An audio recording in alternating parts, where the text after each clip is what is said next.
We come in hot and heavy, and then we have to just like dial it back. We have to dial it back for a little bit. Yeah. Whereas my style was always a quickie in a broom closet. Just getting in and out. There you go.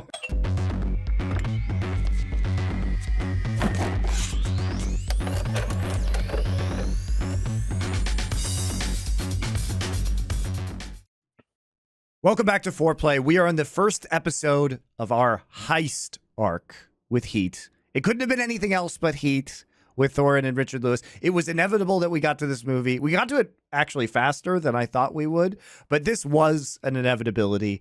It is a fantastic film. Thorin, is this your favorite film, or is that The Prestige, or something else entirely? That's the problem. The problem was, obviously, this came out a number of years before The Prestige. So this was the original movie I used to always say was my favorite film. I think if I had gone to my head, I probably would go with The Prestige. But I always say, like, if I can pick two, I'd just take these two, and then I don't need. The difference is, if I can have these two, I don't have any like qualms about others. Like, I can accept that no other is. But I do think this is like The Prestige, in my opinion, one of the best films ever. Like, it's close. I'm one of those people who does think that if you make a rating system, if you make like out of 100 or 10, then by definition nothing should actually be a 10 or 100 because it implies something stupid. But like, this would be the closest to a perfect film for me. Yeah. And Richard? It's pretty up there for me. I mean, look, is it my out and out favorite? No, probably not. But it certainly is unquestionably one of the best movies of the 90s. Might even be the best movie of 1995, which if you think, well, I mean, that's not much of a claim. I think you need to go and look at what came out in 1995, because 95 was a fucking mega year for films. Seven, Casino, 12 Monkeys, personal cult favorite, Things to Do in Denver When You're Dead. You know, it was like a mad year for films. And we had this one, I've talked about it before in other episodes. We had this like wonderful renaissance of cinema in like the middle of the 90s. There was this brief like run of a few years where directors and script writers and studios were sort of taking risks again, and that's how you get things like, you know, Pulp Fiction in 94, I think, was a big Kickstarter for, we could be a bit more bold with our films, you know? Now, Heat is one of those movies where it's sort of, what I love about the film, I mean, other than just you've got stellar performances, stellar casting, fantastic storyline, excellent pacing, I mean, all of that. But what I like about this film is it sort of brought in this era of, let's actually ground our movies in realism. Let's go for this, like, the real crime thriller. And what's incredible about this film is as you're watching it, you sort of feel yourself getting drawn into it. But there is an authenticity to this. Again, that word, I know I use that word a lot, but you're watching this and it does feel very real, even with big characters, you know, like Tom Hanna, Al Pacino. You know, it feels real. And when I was researching for this episode, you know, it's kind of hilarious. The fact is, it is actually based on Neil McCauley was a real criminal. It's like based on a, you know, real person's life, and a French criminal who was like France's most wanted criminal in 2013. When he met like Michael Mann at like the Cannes Film Festival or something, he just said to him, like, you know, you were my inspiration. You were like my mentor, meaning that he watched Heat and it sort of had taught him how to like do these burglaries and that kind of thing. It was the exact quote was, "You were my technical advisor," and that was from Redouane Fade. So you know, I mean, that's how you know you're talking about a good film. And much was made in the press of its realism.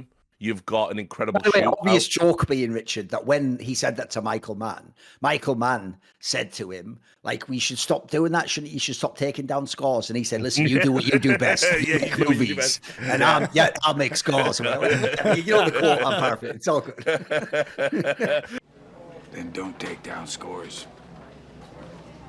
I do what I do best. I take scores. You do what you do best, trying to stop guys like me. That would be even more meta.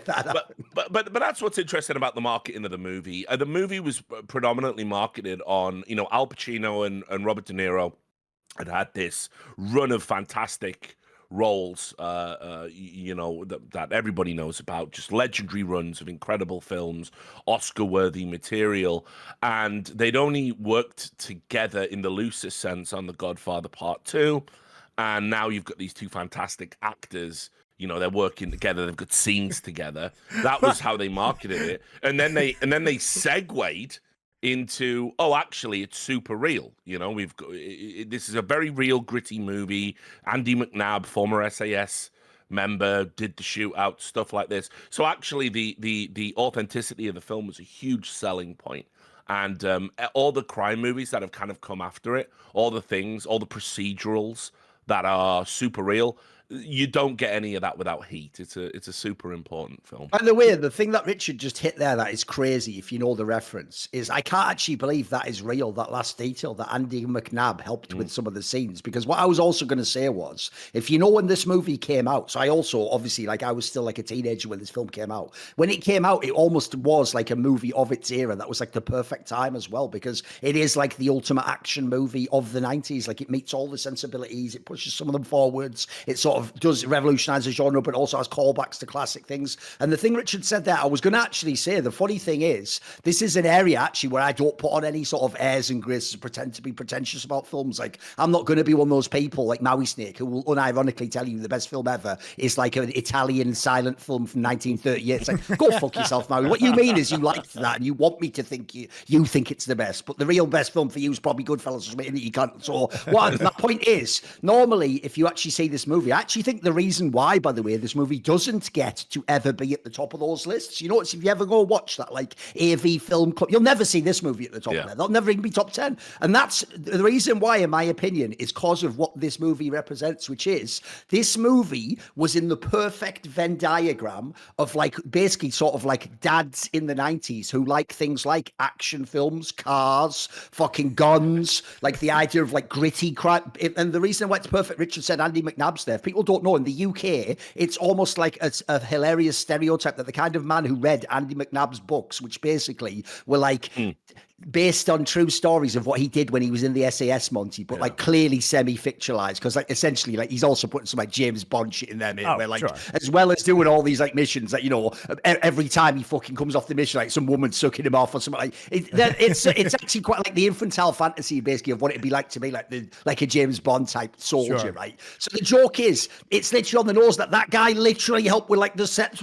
and stuff, because essentially I do think this is an example of a film where I actually would wonder what women would get out of this film, because I think it's like the ultimate masculine film. Like, even all the elements that people might say are toxic, like the fucked up parts of the characters, I feel like if you're a man, they're going to speak to you so deeply though. So actually, I think the clever thing about this movie is, this is why I'm shocked more people don't think it's like their best or favorite film. If to me it simultaneously does all the things that like a brainless action film would do with all your favorite actors, and then it has like a heart underneath it, it has like some smarts behind it, it has like a message built in. It's fucking sick. And on the thing about Pacino and De Niro, right? The real problem is this. Sadly, if you're a Zoomer / a nephew, you missed the train. Now they've done loads of movies, and a bunch of them are fucking war crimes. Don't ever watch the film Righteous Kill. You will actually feel bad about yourself if you want to watch it, and both actors. But at the time, as Richard says, the legendary thing was, not only were these two pairs who already were considered like the greatest actors ever, but yes, there was that weird detail where even though apparently in real life they're like friends, they had never been in a film except Godfather 2. And obviously in Godfather 2, they in no way interact, because one is Robert De Niro's like the old original Godfather when he's young, and then obviously the other one's the son way later in the timeline. So even though they were in the film, they weren't really in the film. They were separate, brilliant performances. So this was momentous. And the difference is, unlike those later films I'm talking about, this delivers. Like, this is like more than you would even dream. In fact, you'd actually think when you make two people come together, like, the other one in the 90s, Richard, was people always wanted to see Schwarzenegger and fucking Stallone do a film. But the difference is, it probably would have been shit. It's like making a super team in a game, It usually doesn't work out, and you can't really make both people be as good. So the fact that this actually delivers, as well as having like what on paper were like maybe the two best actors ever, it just shows like the ambition of the film too. It's just a massive film. Well, yeah, I also think it truly is. I also think that this context is very important, because the film is kind of edging you in the way that it takes a long time for these two characters to actually interact. Oh, sure. Yeah. And, and there actually is quite little interaction between them at all, and then especially before the last hour of the movie. But it's what makes the coffee shop scene so fucking intense and delightful, and it goes with the pacing. But also, you just have to remember that the audience themselves at that time would have been just like waiting with bated breath for that particular interaction to occur, which seems rather pedestrian to us now. 20 years or 30 years later. Oh, God. Do you know what's making my skin crawl, Monty? Is you're making me realize there's another thing about why being a boomer is better. Because back in my day, Monty, when that moment happens, when he agrees to go and meet him at the coffee shop, he goes, yeah, okay, whatever, like, I'll follow you or whatever. When he does that, right, the difference is we would inside have felt like, oh, my God, this is exciting. In the modern day, I'm imagining one of those nightmare, like, Star Wars / Marvel reactions where they're all like, that would ruin the whole movie for me if someone did that right when they were about to go. That would just take me right out of it. I know that would make me. That actually does make my skin crawl. By the way, if you do that in any cinema, just don't invite me to the film. I don't want to see that reaction. I want silence from everyone. We mentioned this at the end of our last episode on Christmas, but this is the Heist arc. The films that we're going to be watching, since we didn't kick off with that. Obviously, we're starting today with Heat. We've already gotten excited and tried to get into it a little bit. Then we're going to be doing the Pierce Brosnan 1999 Thomas Crown Affair. Please watch the right one. There is one from 30 years previously. The original one, watching the remake. Thorin already hates it. We are going to be watching Dog Day. I don't actually hate the movie as much as I hate how much you love it and are trying to force me to love it. That's what I hate. So it's all good. It's going to make a fun episode with some nice friction. It's all good. You're trying to gaslight me. When was the last time you even saw it, Thorin? I saw it in the 90s. I'm not going to pretend I saw it recently. It's okay. I'll give it a chance, Monty. But all I'm going to say is this. I'll give you one little gem that might come back. I'll plant the seeds now because it's not going to grow in this episode. I think that Renee Russo is in so many overrated films, and she is actually not that good an actress, mate. And she's one of the main people in this. So all I'm saying is that concerns me because I do think she was in a lot of fucking overhyped movies. Get Shorty and turn fuck right off. Yeah. Okay. Totally. No, she's not great in this, but there are very good aspects of this film. I like Pierce Brosnan. He's cool. I like Pierce Brosnan a lot. I like some of the sequences in this movie, and I think there's some. Wait a second, Monty. One thing I have to say is this, though. I just want to plant this one more seed because when you think of this seed, fans, you will understand everything that on one side of the coin is lovable, but Monty, but it's really irritating on the other side. So it goes like this: he simultaneously, fans understand, loves this fucking remake of a classic film with Pierce Brosnan, but doesn't think Pierce Brosnan's Bond is that good. I think he's good at GoldenEye. Somehow he has both of those thoughts. That's the part I can't handle, Monty, is the idea that, like, if you like Pierce Brosnan, surely you like him in fucking Bond. But okay, I'll put it all back in the box, put the genie back in the bottle. I like him for another episode. I like him in GoldenEye and Tomorrow Never Dies and some of the earlier Bonds. I'm just saying by the time we get to like the later Bonds, like The World Is Not Enough, those movies just suck. And but surely this movie is just like a Bond film. It's just him doing like Bond type stuff. Isn't it? Does he just because it's James Bond in it, you can't handle it? What's the problem? No, it's like the surfing on tsunamis with plane wreckage that I can't handle. It's the ridiculousness that those later Pierce Brosnan Bonds get to. I actually think he's fucking great in the first couple ones that he's in. I watched Tomorrow Never Dies again recently, and I love GoldenEye. I love GoldenEye. GoldenEye is one of my favorite Bond movies. No, it's a banger, yeah. I was actually very excited when Pierce Brosnan was cast as Bond in the first place because I thought it was, even as a kid, I thought it was a good selection. So anyway, I do like Pierce Brosnan a lot. Yes. Anyway, we won't be watching probably that many. Maybe we'll watch a Bond movie or like Mrs. Doubtfire or something like that. I don't know. I'm trying to remember other Pierce Brosnan movies. This is Doubtfire. Why the fuck? Listen, there's certain films that I think that's to be. We all have to have a veto, and I might just exercise my veto. I've already had to watch that once in life. I don't know about the second time. I don't know about that. I feel like also the movie will have aged very poorly, Richard, if I have to imagine. Maybe the worst of all. I also just think as well, talk about stepping on a fucking potential break. It's like, well, we were watching a lovable child's film from back in the past when sensibilities were totally different. That's a fucking smart idea, that one. I'm just gonna say the people will want this, and also that episode. That episode would be very funny. That episode would be quality content. We've already done Batman Returns. Sure. I mean, like, to be fair, it is good that you did do it, because otherwise I would have gone the rest of my life thinking that was like a slept-on movie. So thank you. And I can't lie, I'm grateful. I was going to, like I've said this before, I did a video on my side channel recently, top 10 comic book films. I would have stupidly put that like number 3 or something. And but the worst thing is, Richard, of all the iniquities, I would have had Zoomers dunking on me, bro. Zoomers. And they'd have been right. That's the worst part. They'd have been right for once. I love that. All right, so we will be watching the 1999 Thomas Crown Affair, and then Dog Day Afternoon, and then Sneakers. So those are our 4 films. All right, let's get into this. This is so Michael Mann, by the way, just up front, working on a Heat 2 right now, interestingly enough. Yeah, because he's the book is out, right? They wrote a book, or did like I don't know if he is actually going to adapt it into a film. I certainly hope not. But yeah, there is they did do some sort of like fictionalized sequel, which I have zero interest in. As much as I love this film, zero interest. No, but that's the joke, isn't it, Richard? The reason why I wouldn't want to watch this film is precisely because of what it might change about the context of this film. Look, I don't actually get bothered about it. Like, I can watch the first Matrix and just pretend the others don't exist, but it is shit where, like, sort of they take something you liked and then just twist it. Because, like, the obvious joke here would be, if you think about when we get to the ending of this film means doing a sequel is like saying, and coming's in the summer, Romeo and Juliet 2? Like, what's in fucking 2? They died already. You know what I mean? Like, you can't really. By the way, also, the reason why it's egregious you'd make a sequel is this might be the best closure ending in the history of fucking cinema. What are you talking? This is one of the strongest endings ever, guys. Like, the idea. Remember that thing that Jerry Seinfeld famously said? Well, what you do is, basically, if you do like a comedy show in Vegas, apparently you always leave on a high. When you get a big laugh at the end, you just go, hey, that's it for me, folks. Yeah. See, and that way everyone's always left wanting more. You don't leave when they just run dry and there's no jokes. You're going to fucking destroy this film if you make a sequel. Look, maybe he makes it a genius and reinvents it, but I can't see how. This feels like you just leave this one. You've done it. You nailed it already. The novel is basically Adventures of Young Neil McCauley. So it would. So it's a prequel, right? It would technically be a prequel. Yeah, last Adam Driver would be playing young Robert De Niro, as far as I know. That also sounds like you're trying to piss off a boomer at this point in time, isn't it? That like sounds like something the Zoomers do to hurt our feelings. Like, we're going to make it. You know what? What's that? Prime De Niro? I think that's sort of like Adam Driver nowadays. I'm out on your whole generation. See ya. Ship him out to China already, George. Ship him out. We need a war. That's what we need. We need a war.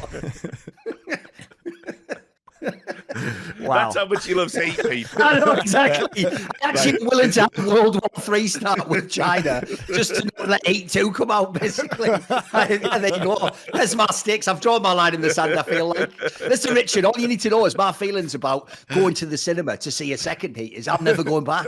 I told you, Richard, I'm never going back. I told you, I'm never going back. You see me doing thrill seeker liquor store holdups with a Born to Lose tattoo on my chest? No, I do not. Right. I am never going back. And by the way, obviously Monty in a second will do the whole premise thing, but that's another thing, by the way. I'm going to have a really hard time with this film because a lot of what I actually do love about it is just the vibe. Like, we could get into all things about what it means at the ending, but when they say those things in these films, like, I've told you, man, I'm never got, like, that actually hits me so fucking deep. It actually does. Like, the actual emotional resonance of the movie, I think it's a really powerful film. That's why I say it, even though it looks as an outsider, like, oh, it's just like some silly Die Hard type. It's not at all. Like, the actual soul of this film is fucking crazy strong. Yeah. I mean, totally. There's so many. I mean, like, there's so many quotables from the movie, like so many little moments, so many scenes. It's it truly is incredible for that. Like in your brain, having watched it, you know all of the key. It's one of those like quotable movies where you know all of the key moments all the way through once you've seen it once or twice. It truly is awesome. Sorry, I'll let you do the premise. Yeah, do the premise, but I will just say this. Unironically, all you need to know is this. If you are a fan of Counter-Strike, this is the final like puzzle piece you needed to make sense of so much of 2014 to 2018. Because if you know how many times in a green room someone would just scream inexplicably out of nowhere, like, "Get a great ass!" Why'd I get mixed up with that bitch? Because she got a great ass. And you got your head all the way up it. or something crazy. All the quotables in this film have been just destroyed to the ends of the earth. There's too many good ones. There's too many good ones. Too many good ones. Come on, then, Rich. Like, come on, Monty. Because apparently Monty does this style where instead of just using editing, where they do like the flash to the moment in the middle that's edgy, and then they cut to the beginning. Monty likes it to be like some sort of fucked up mind games of foreplay, where it's like you start all hot and heavy, like whoa, guys, let's just let's bring it back a bit. Let's like light some candles, close the curtains. I mean, the name of the show is foreplay. Your official thing. Do your official thing, Monty, where you present the premise and tell us what's going on in the film. The name of the show is Foreplay, so it's appropriate, isn't it? We come in hot and heavy, and then we have to just like dial it back. We have to dial it back for a little bit. Yeah. Whereas my style was always a quickie in a broom closet, just getting in and out. There you go. Unlike actually, in many ways, I'm like Neil McCauley in that sense, just in and out. No fucking fuss, no fanfare. I'm gone before you even know. But enough about my love life. Right, go on. All right. So what you guys need to know is that the two main characters played by De Niro and Pacino are De Niro plays Neil McCauley, who is he's part of a professional heist crew, and the most of the movie is focused on the five members of his heist crew, four members of his heist crew, and then his opposite, his nemesis is Pacino, who plays a man named Vincent Hanna, who is a lieutenant with the LAPD who is trying to find him and basically stop him from executing these series of heists. And also, as part of his heist crew, he has Val Kilmer, who plays Chris Shaherlis, and Michael Chirito, who is played by Tom Sizemore, and then Gilbert Trejo, the very uncreatively named but played by Danny Trejo. Yeah. Just keep it straight for Danny. Look, you actually aren't him, Danny, but it's also going to be Trejo, so it's easy. You know who we're referring to. Brilliant. I've got it. Thanks. Also, fully cast. Yeah, very well cast. I absolutely. mean, we'll get to the casting of this. The casting of this movie is, absolutely fantastic. Okay, so the premise of this film is that McCauley and his crew of misfits, basically it starts out with a heist of an armored vehicle where they are trying to steal like millions of dollars in bearer bonds. It's a very well orchestrated heist. They bring in a new criminal who they haven't worked with to this heist before named Waingro. And keep in mind that Waingro ends up being very important later on. So the heist basically goes completely wrong because Waingro is a crazy piece of shit. And he starts to kill the guards of the armored truck. Or he kills one guard and then they have to kill the other guards because they were actually witnesses to this crime. So it goes from being kind of just a heist of an armored truck into now like murder charges. So obviously the other criminals are very upset about this and they try and kill Waingro. Waingro escapes. So they then start getting tracked on this. And by the way, what's interesting about this film is that it is extremely complicated, but there are no plot holes. And it has this amazing, like, kind of Rube Goldberg contraption of cause and effect that actually nobody escapes from in this film. And so all of these little details are going to matter. And the reason why I'm mentioning this now is because Vincent Hanna, who's played by Al Pacino, is actually put on this robbery because it is a homicide.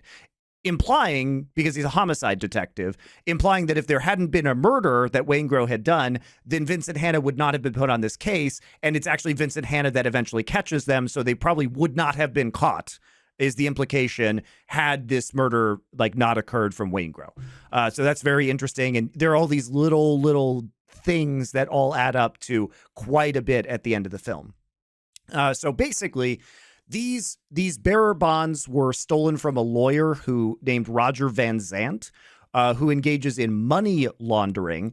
And so the fence, who's played by John Voight and is a guy named Nate, basically tells them that they should try and sell the bearer bonds back to the money laundering lawyer because he had them insured so they can sell them to him for less than the dollar value, like 60 cents on the dollar or whatever. And that way, basically, Van Zant also makes money off of this. Now, Van Zant doesn't like the criminal underworld knowing that he can be robbed from, and so sets up a trap for the crew when they try and sell him back the bearer bonds. However, they have a trap within a trap, so actually the heist crew then traps Van Zant's crew, kills them, and then threatens to kill Van Zant. So McCauley, who is Robert De Niro, threatens to kill him. also important later on. Then they start doing other heists, and they start to plan a bank robbery because they know that there's going to be like $12 million in this bank vault on a specific day. And they start to get the crew together for that. At this point, like, Hanna's hot on their tail. There's a bunch of various cat and mouse scenes, including one where they're trying to steal from like a precious metal depository. But basically the cops are there and one of them makes a noise in an empty semi truck, which tips De Niro's character McCauley off. So he calls it off. So they just walk out of the building without stealing anything. So they can't actually book them for any meaningful crime, as well as they start to trick the LAPD to go into certain locations so that they can observe which members of the LAPD are pursuing them so that they can identify them later on. So it becomes this really like fucking awesome cat and mouse game between the police and the criminals who are heisting. In the middle of this, De Niro like falls for this random woman, which we'll get back to in a little bit. And eventually kind of is one of the reasons why he gets caught and killed at the end. So a bunch of these criminals are going to go do this bank heist, except for Danny Trejo's character, who's also named Trejo. He kind of bails at the last moment, and it forces them to get a new driver. And Waingro is now working with Van Zandt because Van Zandt is scared of McCauley because McCauley threatened to kill him after Van Zandt tried to kill McCauley. I know it's very complicated.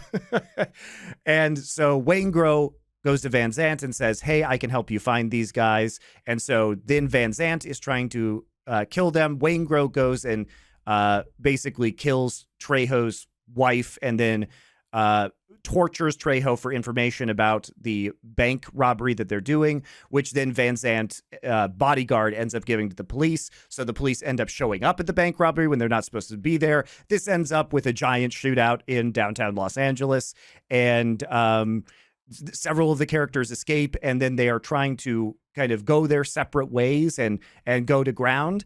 And that's when we see McCauley try and take out vengeance on Van Zandt and then foolishly on Waingro, wasting time that he needed in order to catch a plane to escape. And then Hanna eventually catches up with him and they have a shootout at LAX where eventually McCauley is killed by Hanna. So at the end, Al Pacino kills Robert De Niro. That is the simplest version of this plot. This is a 3-hour movie where every detail matters, like I said, and it's all so intricately crafted, and that's what makes this film great. So me just doing the premise is not so compelling because it's really how it's done and not what happens that makes this film so One thing I would say, Monty, is one of the best things about this film is, another reason I consider it almost a perfect film is, I actually myself have never looked until we did this at the actual running time. Yeah. The running time is 2 hours, 50 minutes. And that's just the basic cut, by the way. That's not some like extended mega special. No, that's just a bit.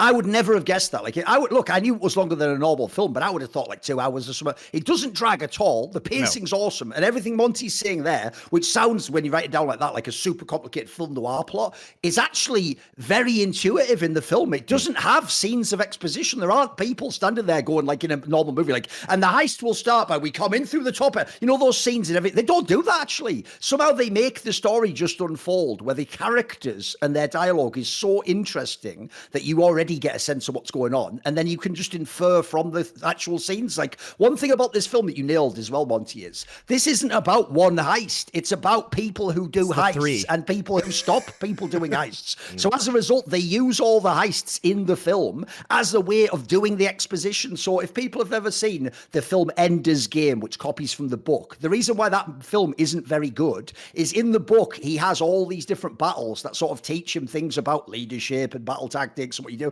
And then in the film, basically, they sort of just have like, I think it's like maybe 2 battles and then it's at the end. And let me give you, like, in the book, let's say it was 10. And so you're able to do so much more with what you show the character doing in the book. So in the similar sense, I would say in the analogy would be, this is like the book version in what they do in the movie. Like, the clever thing about all the heists that aren't the main one is they are the way to tell you who these people are and what they're about. Yes. Like, for example, that one that you're talking about at the beginning, where they take Waingro, who's like the hired muscle, just to essentially just to point a gun at someone and not fire it, because he has to go out of his way, because he represents sort of the crazy element of criminality and chaos and people who actually are sort of like almost anti-human. It's like the born to lose type guy who basically just life shit, so fuck the world. Because he has that and he's not a professional criminal, which is what you immediately see the distinction of in this scene. When he then kills the first person stupidly, the cool thing is, notice how you have the cops later explain, but then the others didn't hesitate. They immediately, like, Gangland style, like double tap the others and kill the others so there's no witnesses. And they know, as it's explained, that once he's already done one murder, well, now we may as well just get rid of all the witnesses and make it. It's already a murder anyway. We may as well just do it clean.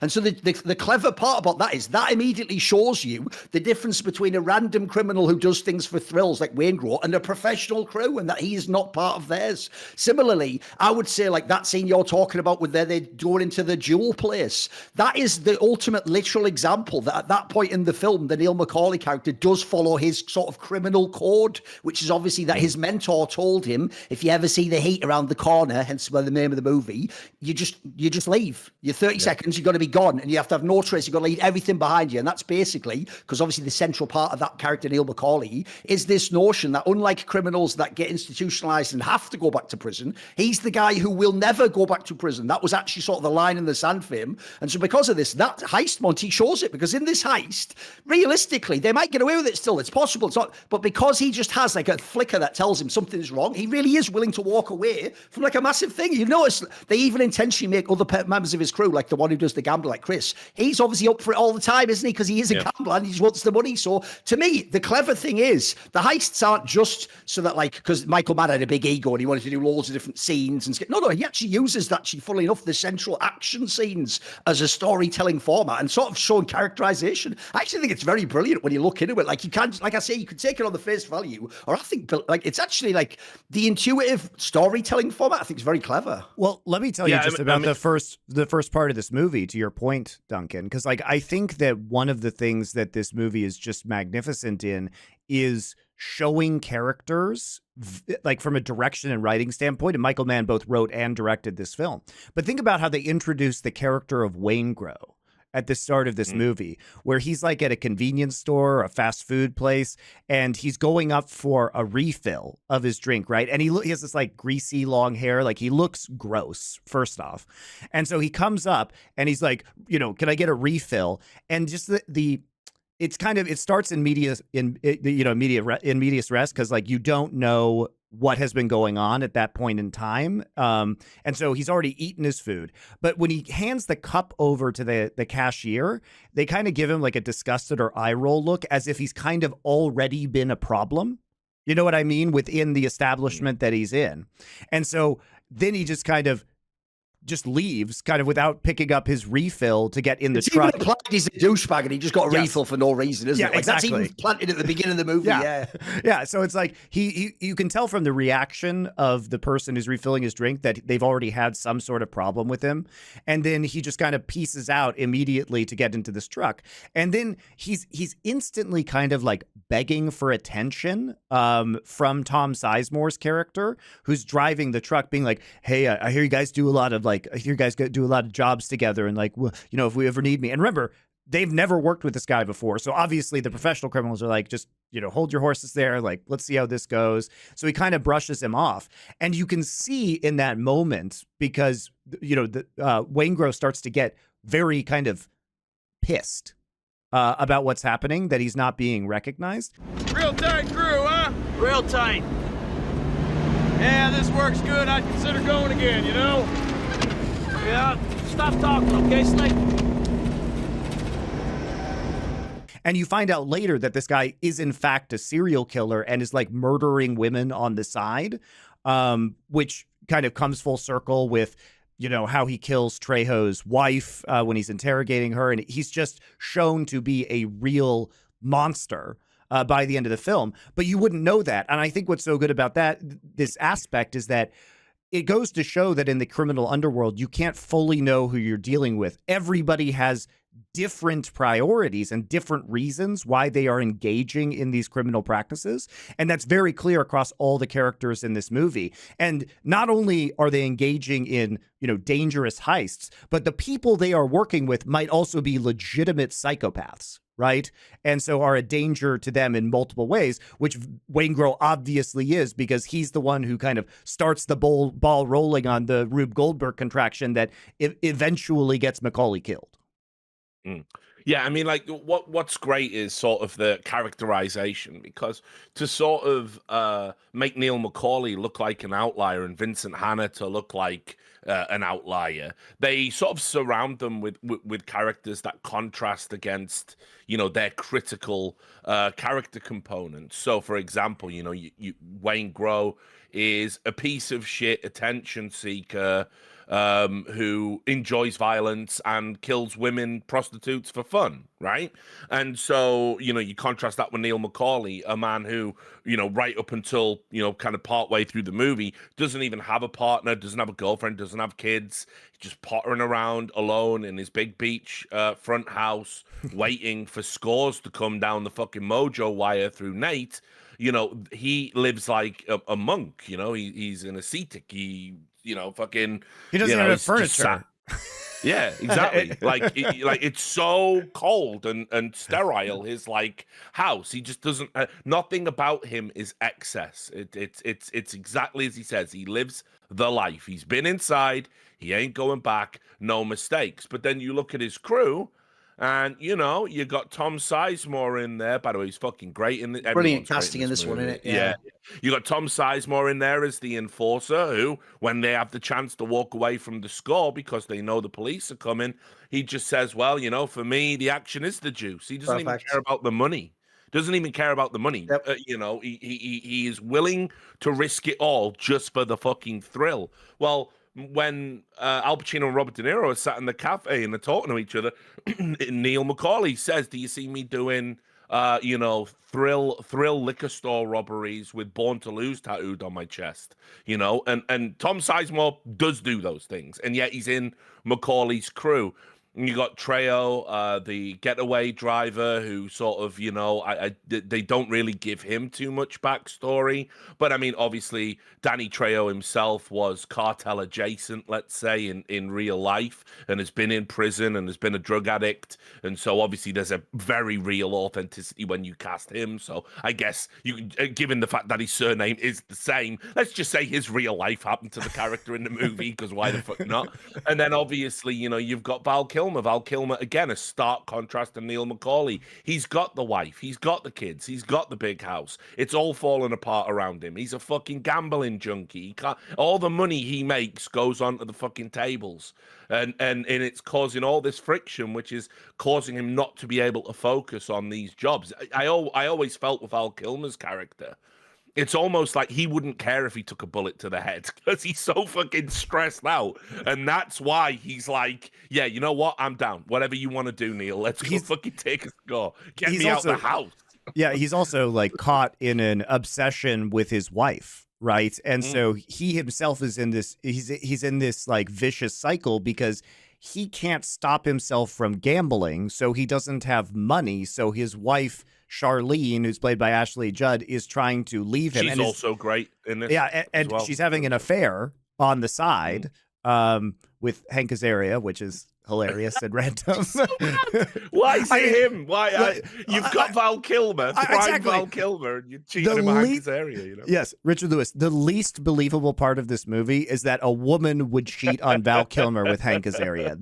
That's where we get into pure fiction. Also, you could imply though that's the reason why. Though essentially, to me, that looked like one of those things where it's like a cry for help. Like she wants you to almost find out you're cheating, so then it's like fucking to me, it's implied that she does love the Chris character. It's more like either one, she feels like she needs an out for her son in case he goes crazy, or two, it's one of those things where you almost want to be caught, so then he has to figure out, is he going to level up and be more of a husband? I think also the fact Hank Azaria is so pathetic. She is doing it to wound him. It's all the joke is, it's like, to me, I would even say the parallel of that storyline is the wife of Vincent Hanna having that equally pathetic guy she's sleeping with. Yeah, exactly. It's clear, like they're almost doing it as a humiliation ritual to themselves and the guy, aren't they? There's almost that element baked in, I think.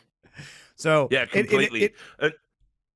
Yeah, in any case, like jokes aside, yeah, I think that when you look at some of these relationships, it's extremely interesting the way that they end up playing out, because again, everything matters. Like the fact that this affair is occurring does become a central plot point when Chris Chihurlis is later escaping within this film. Yes. Yeah. Well, I would say this film is so so good. This film is so good. There's even a character that gets a full arc. It's almost like a fucking sketch. It's almost like a comedy sketch.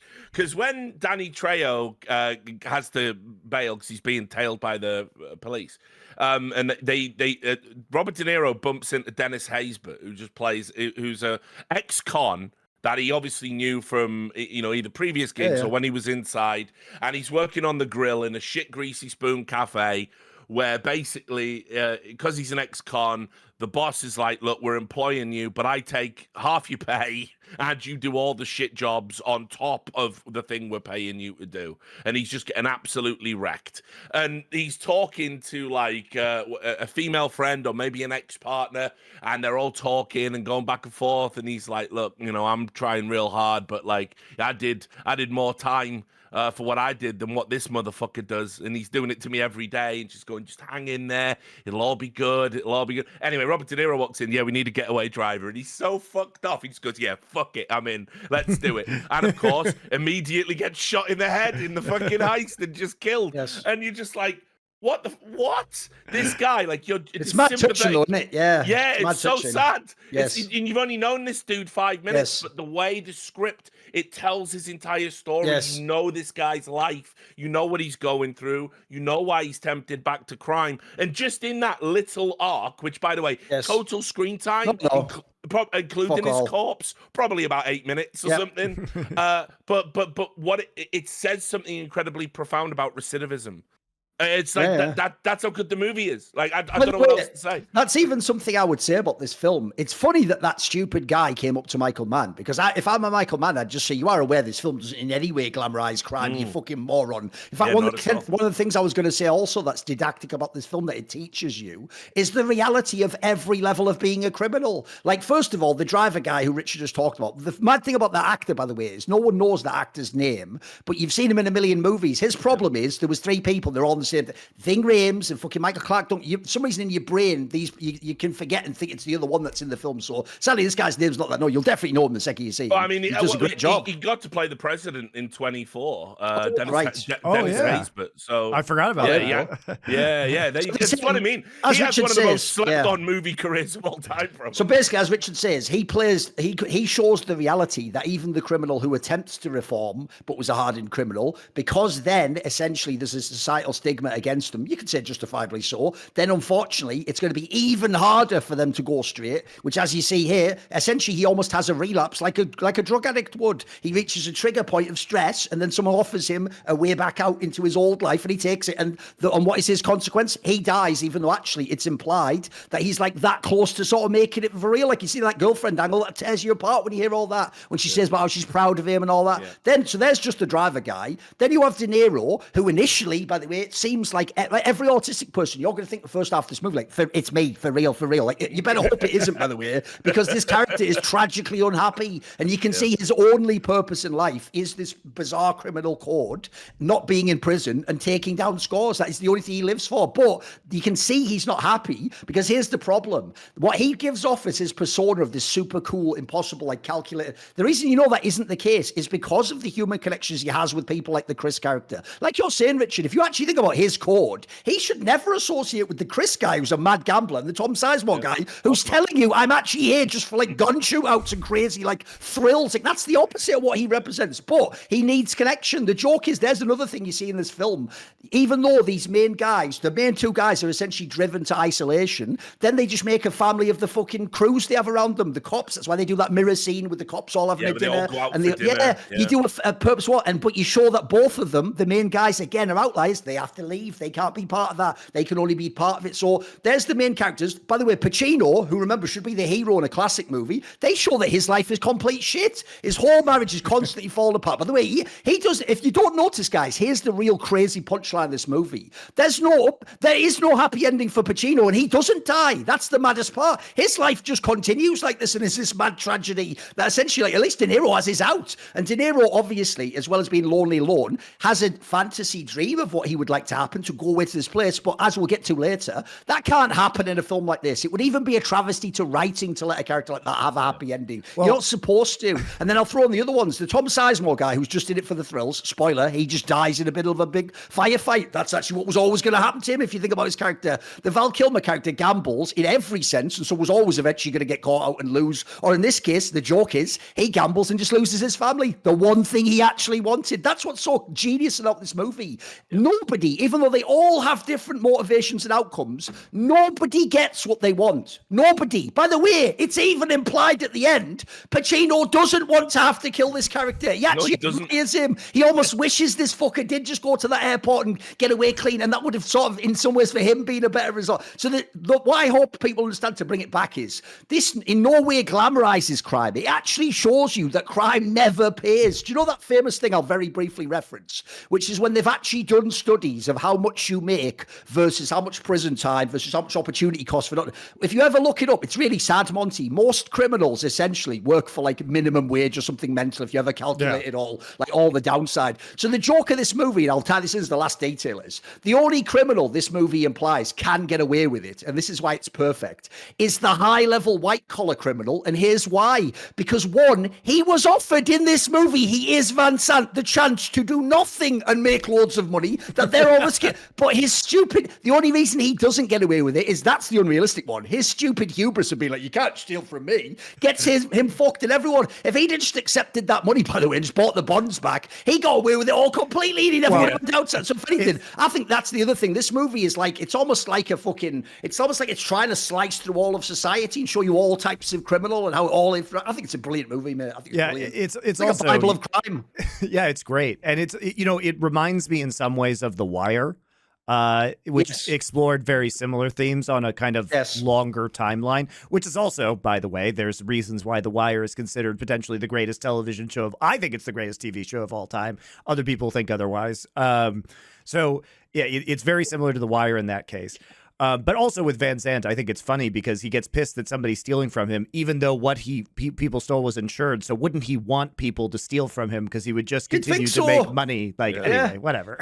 You know what's a key part of this movie, though, Monty, that I'm sure you do appreciate, so we like the classics and Shakespeare, is obviously the hubris. Hubris is an enormous part of this film. That's what I was going to say, is that this is so similar to like Greek tragedies. It is eerie. This is basically a Greek tragedy. And what I mean by that is that all of the characters seem to be like on rails to their destiny, as Thorin points it out. It's their flaws that you never really know if it's their flaws are creating their destiny or if their destiny was foreordained, and so this is the end point of their lives, right? It almost feels as though a Greek tragedy, a lesson from the gods in many ways about the foibles of human character. And kind of what happens. And, also the characters themselves are driven kind of by this almost divine purpose and sense of duty, which also comes out in a major way in the coffee shop scene between Pacino and De Niro when we first get to see these two mega actors interact. And by the way, that scene is, I think, one of the best scenes in film, like straight up, because it's this very intense conversation where you realize that these two guys are just a mirror of each other. They're obsessed with it's not even really their careers. It's almost like they're obsessed with their own drive to do this thing. And they are willing to sacrifice basically everything else in their life to do it. Like I don't feel bad for Hannah's wife in this. And he says, I've been, this is my third wife. I've been divorced 2 times. His wife is absolutely accurate to say that if you want a relationship with me, you have to spend some level of time with me. This is ridiculous. You can't just work 100 hours a week and chase people all around and get into these violent confrontations with criminals. Like, it's a reasonable request, but it's a man who is obsessed. And in a similar way, we can really ask ourselves, sure, Shahurlis needs the money for his gambling. Tom Sizemore is there for the thrill. Why is Robert De Niro, why is McCauley doing this? Because he has the Malibu beach house in Los Angeles that he just doesn't get around to furnishing. The idea here is this guy has already made a ridiculous amount of money through his heists. And he's still going after, oh yeah, we got to do one more, that $12 million one, even though he could just do something differently. And even he knows this is dangerous. So it's almost as if that he's enticed by the challenge of it. Like, I think that's McCauley is just obsessed with the act of doing it. And it's not even that he wants to be famous. He's like a crazy mountaineer that just does it to know that he can. Right? Yeah. And I think that's what's so interesting. It's why the coffee scene is so fucking mega, right? Because, we've seen how, Neil McCauley's living. We've got to know their crew a little bit and what their code is and what they're all about. But equally as well, we see Hanna with the investigation. We get that scene where when they're trying to put the crew under surveillance, they actually get got and they're surveilling them. And which so is Neil genius, McCauley which is what a fucking scene that is, by the way, where they're just stood in that fucking dockside, landscape, and they're going, "We just got made. This motherfucker's good. We just got made."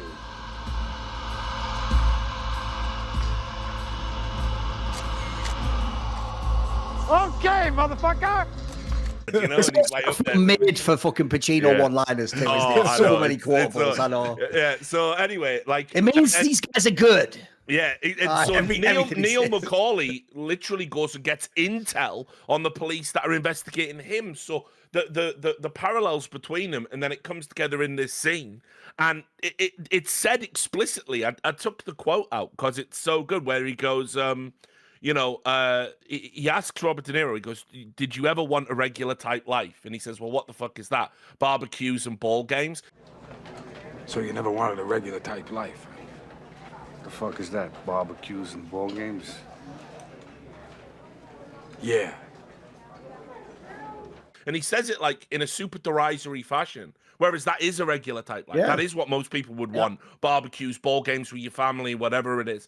And he goes, yeah. And then Neil goes, "This regular type life, that your life?"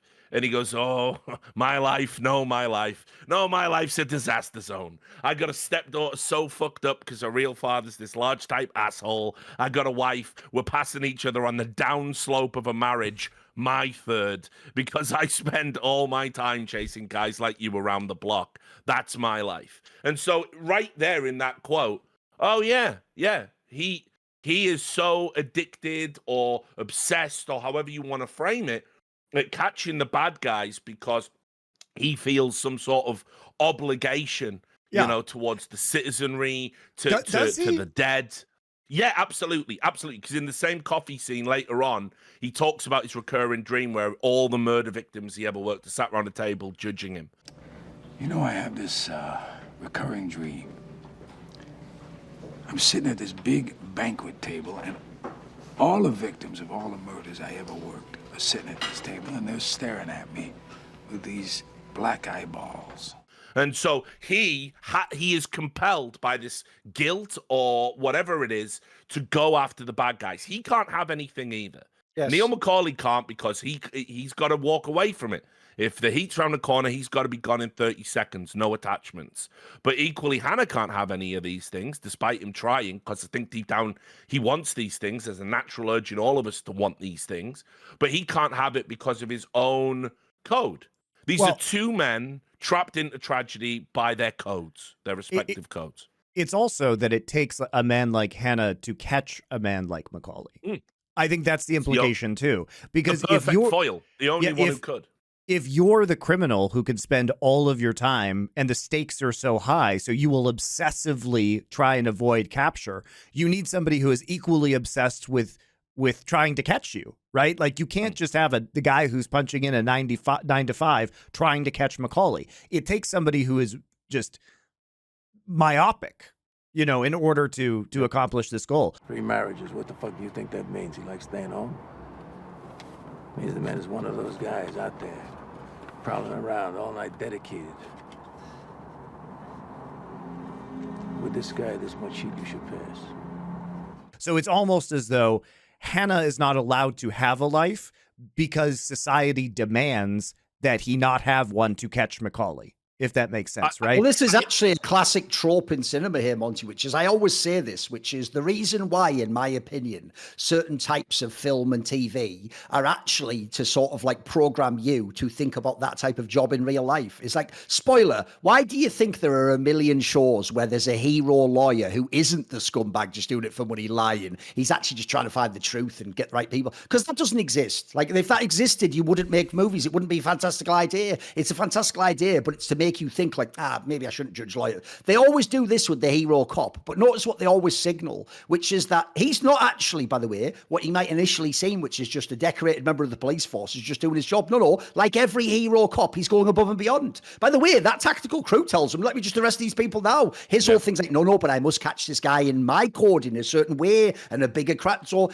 I'm not taking the heat from my bosses because you let them go. They're not walking. That's exactly what they're gonna do. They're gonna walk. This is my operation. I have tactical command that supersedes your rank.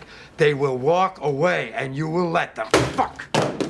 his whole thing is he is motivated by something different. And in the same way as Neil McCauley's an outlier, like Richard says to the criminals, this guy is an outlier to the police. Like, he has some sort of weird quest or mission that goes beyond just being police. And I actually think, Richard, I agree with him. I do think some of it is some sort of weird, like, duty or responsibility to, like, any innocent person involved in these crimes. Because one of the weird things about the Vincent Hanna character is he has that problem I've noticed with a lot of people just in life in general, which is people that are willing to sort of martyr themselves and give themselves over to the idea of, like, you know, the needs of the many outweigh the needs of the few, actually, by definition, tend to not have awesome family lives around them and people around them. So what they do instead is they just project out their values onto society as a wider whole, or innocence as a concept. And if you see in this film, one of the ways you know that this isn't just a film, if there's a good guy who's a hero and a bad guy who kills people, and you see that both of the characters also share that quality. The De Niro and Pacino characters both show repeatedly compassion for people who are innocent or weak. It's not just a might makes right scenario.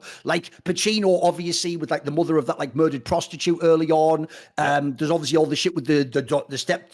Remember, that's not his kid, but the joke is he's more of a father of that kid than the real fucking father is. That's De Niro, yeah, go on. And De Niro is with, like, he obviously has massive compassion for the Chris character, but if you don't, he basically fixes his life early on and keeps it going. Yeah. The bystanders at crimes, remember, he does that awesome line, like, I'm here for the bank's money, not yours. Like, don't worry, everyone just stay down. The Trejo family, if people don't get that detail, I feel like that's a subtle part that isn't explicitly said. It's just because of the way Wayne Gross specifically kills Danny Trejo's family. That's why Neil McCauley has to kill this guy. He has to. He can't. You couldn't. I don't think people get this. You couldn't have gone on that plane and gone to New Zealand and sat there on the beach and go, yeah, just forget about all that shit with like all my code and my whole fact. No, essentially, that's why you're right, Monty. He is almost, as soon as certain actions happen in the movie, like you say, some of them coincidental, happenstance, some of them for reasons, they are all on a course where they're going to get to this final station at the end. And that means one's going to die, one's going to go this way, that's why I said the Chris one's perfect. In theory, he gets away, but because he only was ever about his family, he actually loses massively as well. That's why actually I think,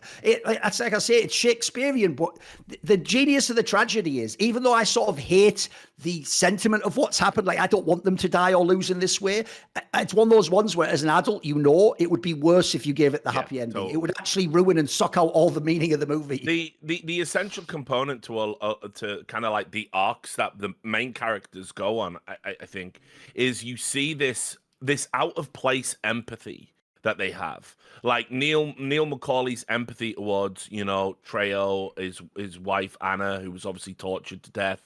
You know, that memory of that is like, you know, I have to avenge that. I can't let this Wayne Gross brought all this ruin on the crew. I have to kill him. I have to avenge my friend. It flies contrary to all common sense. But equally as well, you know, you see these weird things like Vincent Hanna is meant to be this like towering monster. He's quite intimidating when he's talking to suspects, potential trying to extract information, you know, whatever it is. The great scene with Hank Azaria, she's got a great ass, you know, doing that. Ferocious, ain't I? He certainly is, right? Vincent. Give me all you got! Vincent. Give me all you got! I swear, man, my brother Richard's gonna talk to you. But when there's a woman at the scene who's found out her daughter's been murdered in a dumpster, he's like crestfallen and he's trying to look after her. No matter how bad the marriage gets, one of the things that's really poignant at the end is Natalie Portman, who plays his like teenage stepdaughter, attempts suicide over something her father did. It's actually implied quite cleverly, just there, because this is a smart movie, that she might be neurodivergent. She seems to have some issues. And then she attempts suicide, and he finds her and like rushes her to the hospital. And that scene is like, Jesus. I got you, baby. All right, that's all right. It's okay, baby. All right, let's get a doctor. Let's go, a doctor here. It really it really gets to you. And then at the end, this Neil McCauley, this killer, this guy who's ran Al Pacino all around the block, as he says, the guy who's directly causing him to be out on the streets at night and not with his marriage. When he dies, and as he's dying, he says, "I told you I won't go back," and holds his hand out. He holds his hand. He sits with him quietly while he passes away. And that's like the final scene. And it's like, these men are in worlds where empathy will get you fucking killed. And yet they both have it. And I think that's why it's like there is no bad guy, good guy paradigm in this. It's two flawed guys doing things on opposite sides of the law. And I think what's genius about what happens at the end of the movie, too, in terms of their characters, is that Hanna is giving the protector of society vibe off, right? Like he's willing to sacrifice almost anything in terms of his personal life to do that. And it's his stepdaughter who's trying to commit suicide right under his nose. And he's so busy trying to save all the strangers that he almost doesn't save his stepdaughter, which is appalling and frightening, right? And on the other side of the coin, you have this character in McCauley who has this code that says, like, his code says he should just leave. He should get on the plane, fuck Waingro. It doesn't matter. He's never going to see Waingro in his life again. Just leave and preserve yourself. And maybe, take your new girlfriend Edie with you, right? But instead, what he does is he goes and kills Waingro, which we also know from the other action in the movie is likely saving a bunch of innocent people's lives. So in a way, like, he becomes the protector. In a way, Hanna fails to protect at the end in certain ways, and McCauley becomes that protector character. So it just further muddies the waters on these characters and who is actually doing the right action at any given point in time, because you can't help but feel that maybe Hanna could have avoided the suicide attempt of his stepdaughter through better attention and actually, dealing with his personal life. And also McCauley is killing somebody who is legitimately a very dangerous threat to society and doing society a favor in that way. Yeah, no doubt. You said earlier something that was actually obviously explicitly said in the diner scene where Neil McCauley basically says to Vincent Hanna, sort of like, if I do my plan and skip town when the heat comes, like, how do you follow me? Like, you have to be able to, you can't have a family. You have to go from town to town. You have to be up when I'm up. You have to be around. And obviously the joke there, by the way, is that would apply to every other cop. That's why actually, I hope people get that the message of this movie is, look, good news. One, Neil McCauley's don't exist, right? But if they did, they would never be caught because you'd also have to have Vincent Hanna and they don't exist either. So that's the problem. That's the fictionalized element of the movie. But obviously it's to tell a wider concept about masculinity and society, roles and innocence, guilt, what is good and bad, all these things. But that meeting scene contains so many kernels that are sick. Like, as well as saying that whole angle, because that's the part obviously that people miss, is the joke is the Neil McCauley guy's using that against the Vincent Hanna guy, but it applies to him too. Because for him to be that character ahead of the cops all the time, he can't have a life. And as you see, this is very subtly done.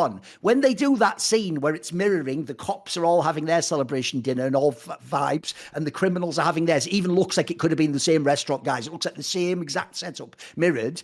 In that scene, you see the Vincent Hanna guy who's the Neil McCauley guy, De Niro, who's supposed to be the one who's above it all, and he literally looks around at all the other people with their families, their kids, and he goes and calls that Eddie woman. And that's why clearly essentially he plays the first half of the movie too cool for school, and eventually you realise, even though that might seem like an idealized power fantasy, in the real world it wouldn't work. Like, that guy would, unfortunately, he would be brilliant at what he did, but he'd be cripplingly lonely. Like, I can even tell you an anecdote from my own life. This might sound extreme, but they're the best ones. Back in the day in esports, when I wasn't someone who had like social skills, I didn't have on-camera presence, I didn't have any of these, I wasn't good at like small talk. I used to be a mega nerd who came to esports events. Like, Richard, remember this? I used to actually come, I had hair like Sideshow Bob. This is not a joke. I just didn't care. Because I wasn't going to be on camera camera, so I didn't give a fuck. My whole thing was like, I don't care what's in my mind. And I used to even do all that shit cope of like, who cares what society's, norms are and all. But obviously I just look shit, right? And when I would go to these events,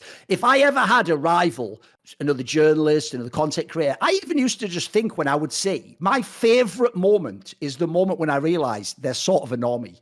When I see either like their family comes in and they're at the event with them, or they have a girlfriend, because the second I see that, you can't win. You'll never beat me because I don't have a girlfriend, mate. I am just 12 hours a day all on this shit. I am the human liquid. You're going off to parties and stuff. You're having birthdays. You're on skiing. You'll never beat me. And that's, by the way, in this scenario, if there isn't a Vincent Hanna, that's why the Neil McCauley character would win. The problem is, what would he win in the end? That's the problem. That life, it seems cool, but at the end of the day, humanity and support and family is sort of like one of the main points of being alive, as this movie kind of highlights. Because obviously the competence of Neil McCauley to do these crimes is incredible. Like, it is fantastic. He could be like a villain in a Christopher Nolan film, couldn't he? But what you actually get to see is that the human side of him is actually, it's worth the gamble. Like, here's the funny thing. The reason I can accept the ending is I totally understand it. It just makes sense. Like, as much as it's horrible, it has to happen that way. I actually think, like I say, I think it's the best ending in cinema, in my opinion.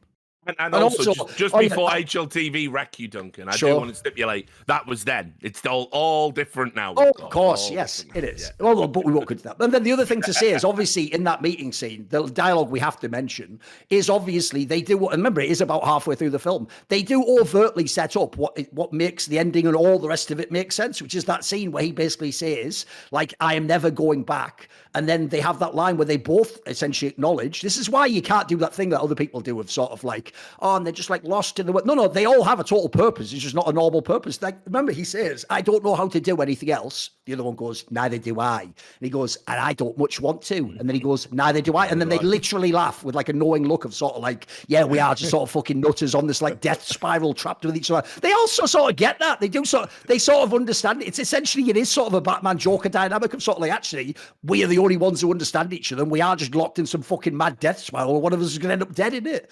It's that, or we both better go do something else, pal. I don't know how to do anything else. Neither do I. I don't much want to either. Neither do I.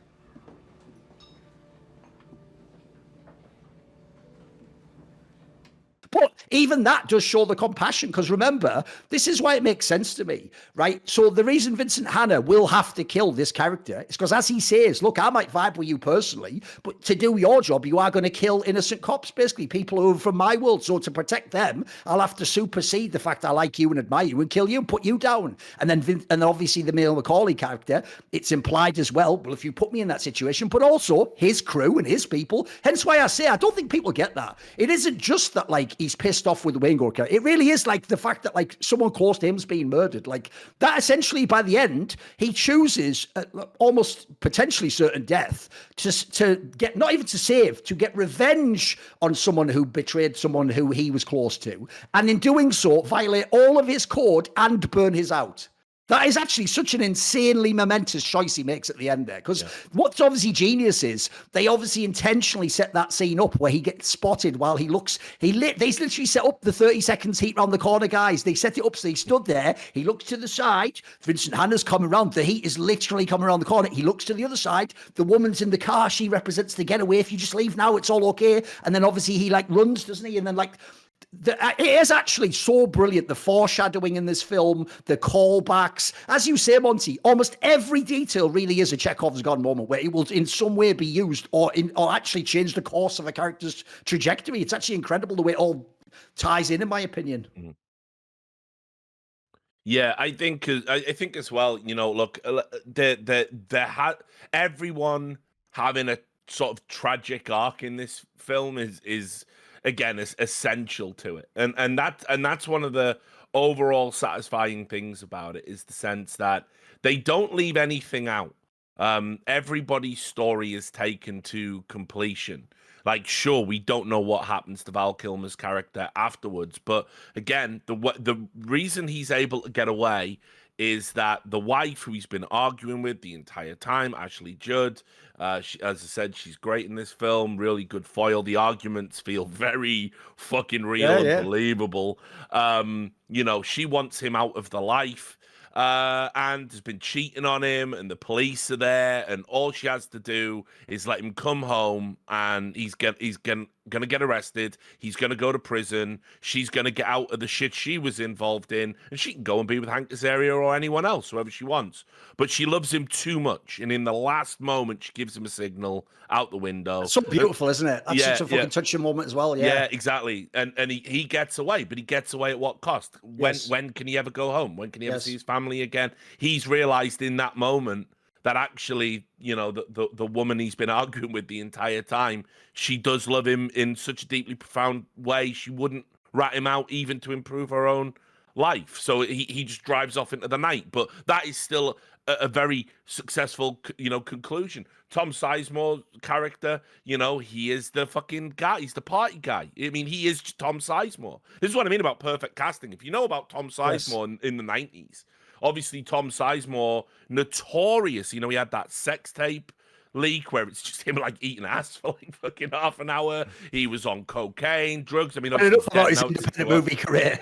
yeah, exactly, dude. But I mean, he was he had a run of films in the 90s, as good as anyone else. You know, like True Romance, Natural Born Killers, He's Devil mega in a Blue Born Dress. Killers, by the way. He's really well cast in that one. Yeah, Saving Private Ryan, obviously, which everyone remembers him for. But I'd even go so far as to say when he did Bringing Out the Dead as well, which is like slept on Scorsese movie. So you know, he was that guy, and it's just pitch perfect casting. And his arc, as Duncan says, it had to go that way. He had to. He was never going to stop committing crimes. Like Neil McCauley was out after this score. Yes. Tom Sizemore wasn't. Chiretto was going to be. He was doing it until the end of time. That was just who he was. And so as I said at the end, with Al Pacino's character having to, like, you know, he finally finds a criminal that he sort of admires, a foil, someone who understands him, someone who has an intelligence and dedication that, you know, is interesting. Because, you know, he's probably been catching just losers and bums his entire career. You know, there's nothing like, as Wayne Grove demonstrates, there's nothing fantastical about a criminal. They're just somebody who they've made a conscious decision to be on the opposite side of the law. And when you boil them down to their essence, they're not like the movie characters. They are just greaser pieces of shit who flash a gun in your face or kill a prostitute or do whatever they need to do to have like a power fantasy and give the middle finger to society. And they end up getting caught and they end up in prison. And so dedicating your life to the craft of catching people as pathetic as that, it must be really demeaning on some level. And then along comes Neil McCauley and they sit and they have this coffee, and at the end he has to shoot him, and he only gets to shoot him by total chance, a total fluke of an airplane taking off and casting a shadow. It you know, it could have easily gone the other way. Yes. Could have easily gone the other way. And then he's just got to go back to his life with his suicidal stepdaughter, and he's separated from his third marriage, back to catching the Wayne Groves of this world, just like Neil McCauley sort of did. Everyone's, as I say, this is what, he is amazing for that. That every single character gets an arc, typically a tragic one, almost entirely throughout the movie. Everyone has a story that starts and concludes, makes total tonal sense, and fits the overarching theme of the film. It is an unbelievably tight script. Unbelievable. By the way, obviously we're doubting around here, but if we're going to talk about the ending, we can go back to some of the other bits. What I would say about the ending is this, right? First of all, I think that has to be one of the craziest, like, emotional build-up and then, like, release endings I've ever seen. It really does nail it. Obviously, one of the famous things is, we can talk later about the soundtrack, but that particular track by Moby is, like, iconic if you've ever seen this film. The way they start that and the way that particular, like, movement builds up is obviously, like, incredibly moving piece of music anyway, but it ties to this so strongly. I guarantee if you like this film, you'll never be able to hear that music and just separate it and make it just a piece of music again. It's so strong. Just while you're on Moby there, Duncan, as well, I think Moby's a tosser, right? And I don't like his music. And when I heard the soundtrack and that Moby was going to be on it and like have 2 tracks and one of them was going to be a cover of Joy Division's New Dawn, like I'm like Moby covering Joy Division. I was like fucking irate, okay. Yeah, you know. But like the funny thing is, first of all, the cover's actually legit, and the way they drop it into the movie, that, you know, the riff of New Dawn fades, it's in the scene as he's driving. He's driving through traffic to catch up to Neil McCauley so they can go and do the coffee scene. And so imagine a movie that has all these incredible action set pieces with no music in the background, and then the sort of big musical score, the chugging guitar. It's just Al Pacino driving through traffic because he wants to catch up with Neil McCauley so they can go and get a coffee and talk.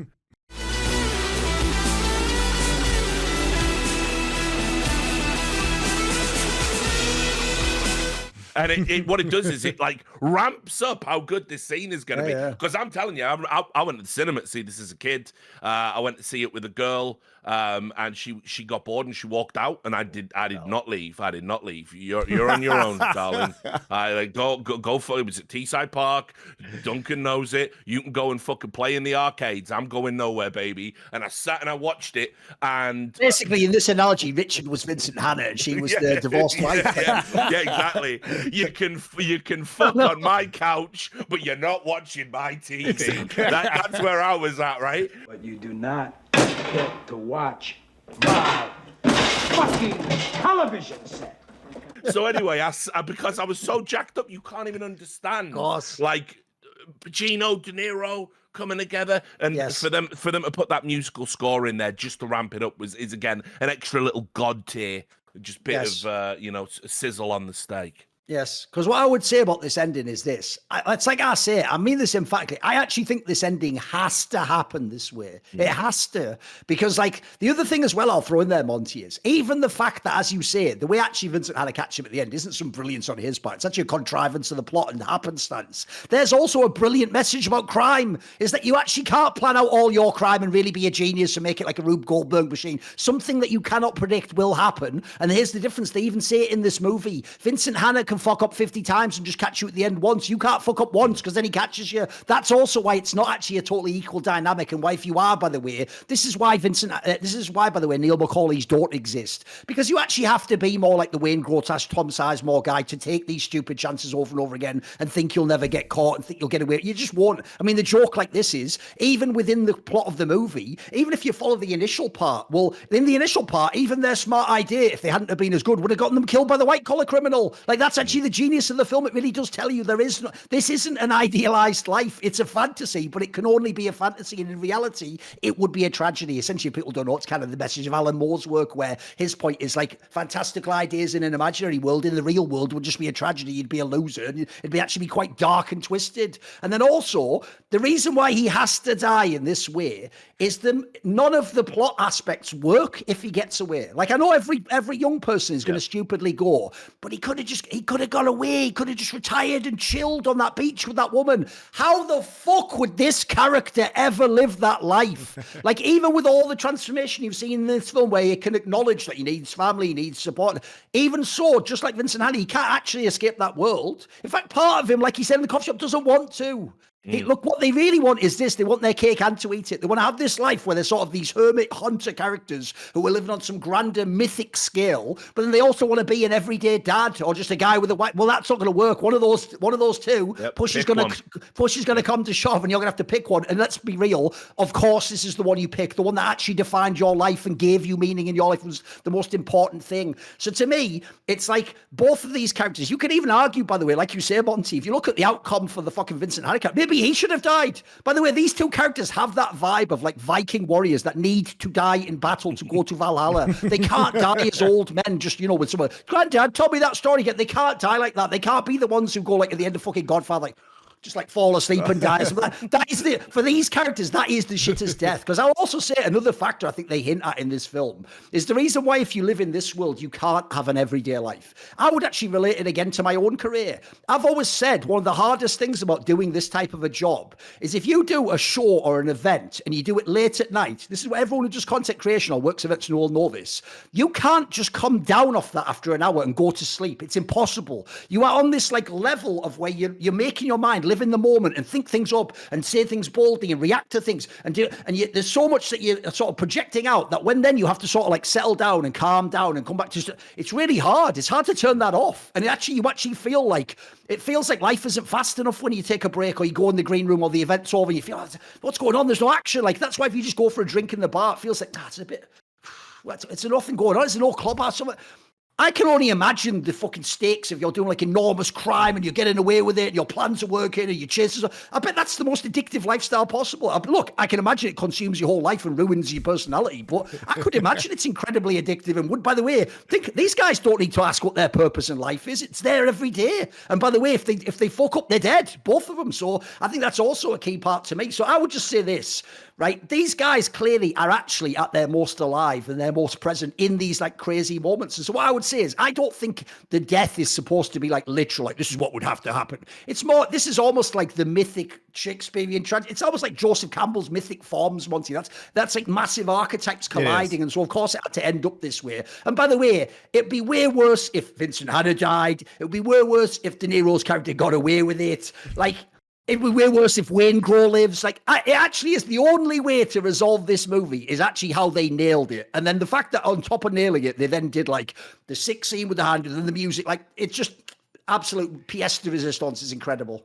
Well, that's what I think makes this film so good is that it is actually high art in that it contains these themes and it does feel like a Greek tragedy or it does feel Shakespearean in scope and everything is so intricately plotted and the characters are also wonderfully acted and you get to see, it resolves in a way that is very thought-provoking because we've just been talking about themes for the last hour of the show, and we haven't done that for any of the other films that we've seen. Like, this is the conversation you have about... We won't be doing it for the Thomas Crown affair, I'll tell you that. We will not be.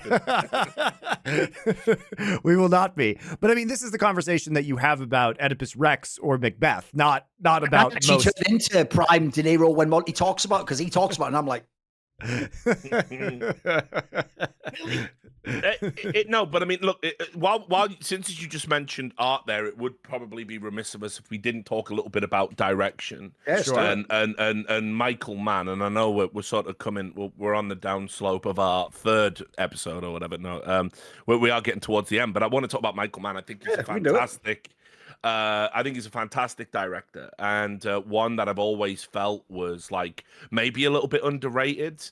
I think when he does his cinematography in particular, his eye for framing and color palettes are like incredible, and this movie is gorgeous. I mean, it looks beautiful. I've been a huge fan of him ever since I caught Manhunt like very early on. I think when I went to university, saw Manhunt, and I was like, oh, holy shit! It was like the way that he uses color in that with the blues when things are good, and then greens when there's like the killer's out there because it's like a hunter looking in the grass, and like these are like deliberate stylistic choices that he makes, and it's there, it's present in Heat. You've got, like I say, the very sterile backdrops when you're around Neil McCauley just in his everyday life, open spaces.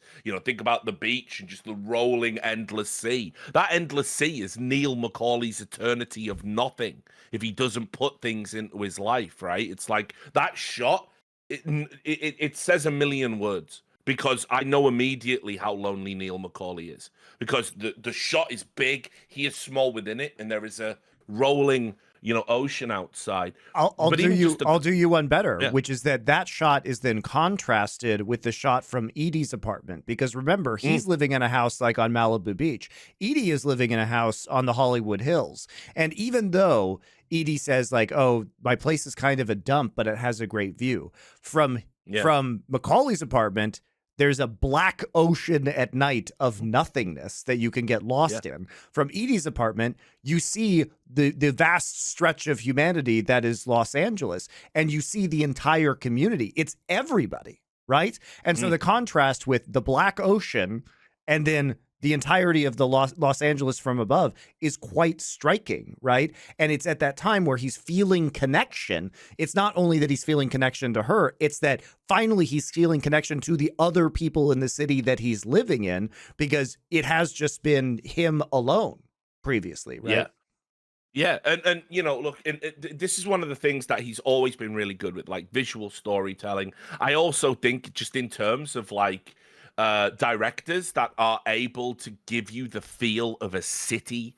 You know what I mean? Yeah. Like a city is like a beating, disgusting, neon, gross, traffic, smog, nightmare. You know, cities are like just anathemas, like to sort of how humans are supposed to live, and yet he makes them beautiful, like in all of his films. I mean, the criminally underrated Collateral does it incredibly well. Also mega beautiful as well, isn't it? Yeah. As well. You know, he has these like drone shots before they were overplayed of just the intertwining motorways and the almost incandescent beauty of traffic lights at night as the sun goes down.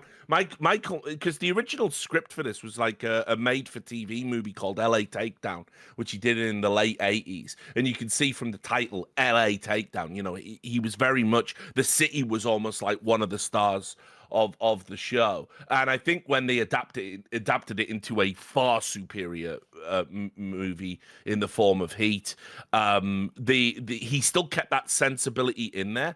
And I just love it. I just love some of the connective shots as you go from scene to scene. And you're just aware that you are in this like huge sprawling city. And there's just two dudes in it.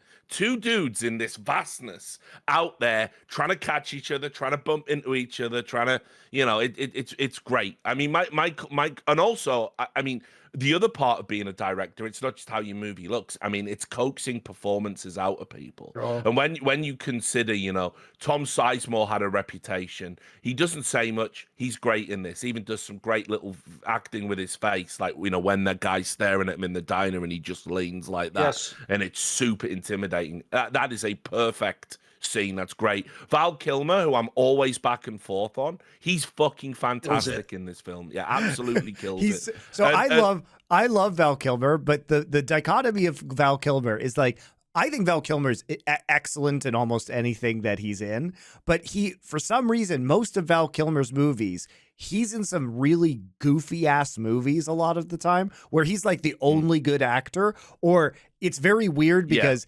everything, he's like in some sort of exaggerated film like Willow, for example, right? And yet he's kind of the grounded element in it, but he always feels kind of apart from the films that he's in, and yet really good, or like he's so obviously the best part of a movie that he's in. It's kind of destroys, it destroys your suspension of disbelief in a way. But in this movie, because he's surrounded by other actors in a more realistic setting, I think he's excellent in this movie. Yeah, he really is. And I always got the feeling that Val Kilmer was the kind of actor that if you put him alongside nominally better actors, he tries to raise his game. That's probably what went horrendously wrong with The Island of Dr. Moreau. No, I mean, that was a whole thing. By the way, there's a documentary on that movie by the guys. The Richard Stanley documentary. Yes, it is fucking great, that documentary. I love the line when Richard Stanley goes, and that's when I made my first mistake. I met Val Kilmer. Because the best part of that movie, in the documentary, in case people have never seen it, is Marlon Brando is obviously his ultimate excess, but they actually managed to make Val Kilmer seem more of an arsehole than Marlon Brando. Yeah, but I think he tried to out eccentric Brando, I think, which is like insane to even try. So I'm always back and forth on him, but he's excellent. Yeah. I mean, he was, by the way, guys, he was, I by all accounts, he like, you know, calmed down in his old age, and now he's just unfortunately unable to act at all, which is, you know, kind of tragic. But during this period of the 90s, when he was like the 80s and 90s, when he was riding like the Top Gun Batman high, apparently this guy was just insufferable, like the biggest diva of all time.